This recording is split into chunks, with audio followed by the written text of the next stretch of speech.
Hey, good evening everybody, and welcome back to the channel.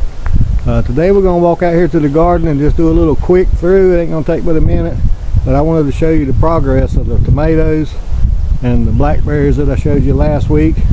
Got a little bit more work done, very little bit more work done. It's been cold down here in South Georgia. In fact, we had a freeze over the weekend, so kind of had me locked up in the house.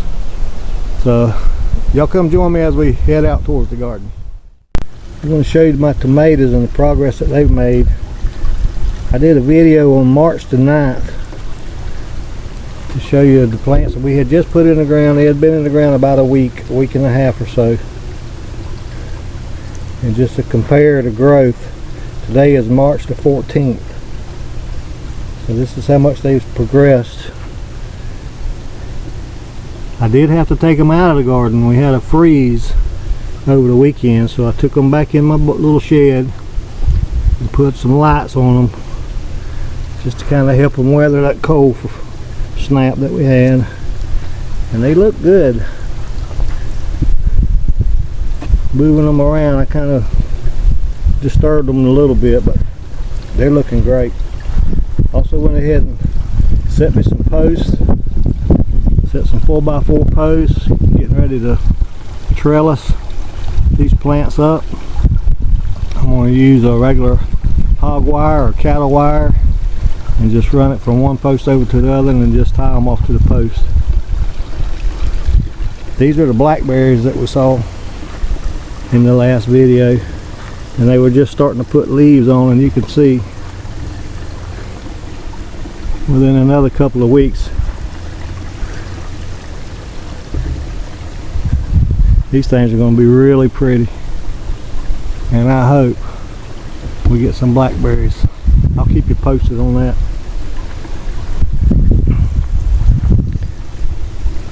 Some big full leaves there.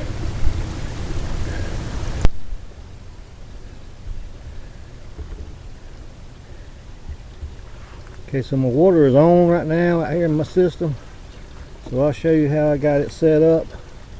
We talked about it a little bit in the last video, but I got a 27-gallon tote with a small garden pump. Just pumping up through this line. It's a 1/2-inch PVC pipe. And over the top of each bucket I just got a hole drilled. And the water comes into each bucket.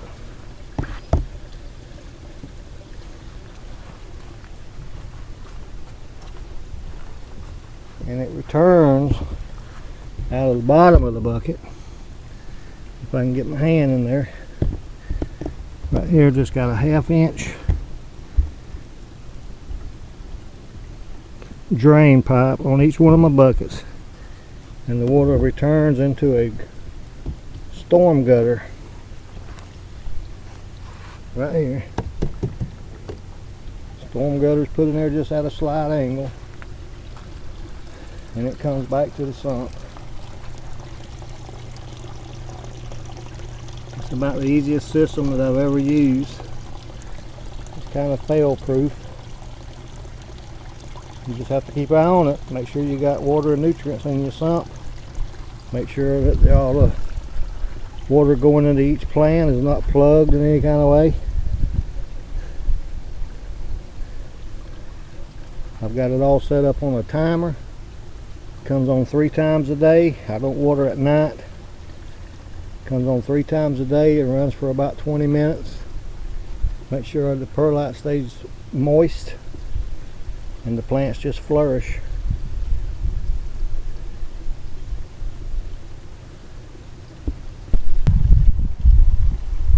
Alright, so I hope y'all enjoyed today's video.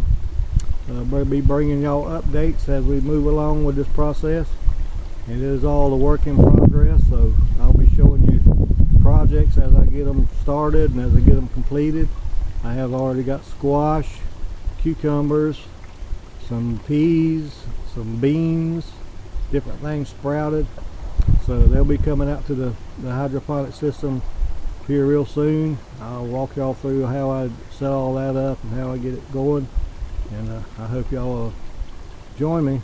Don't forget to subscribe to the channel and hit that notification bell you'll know when the next videos come up. And until next time, we will catch y'all later.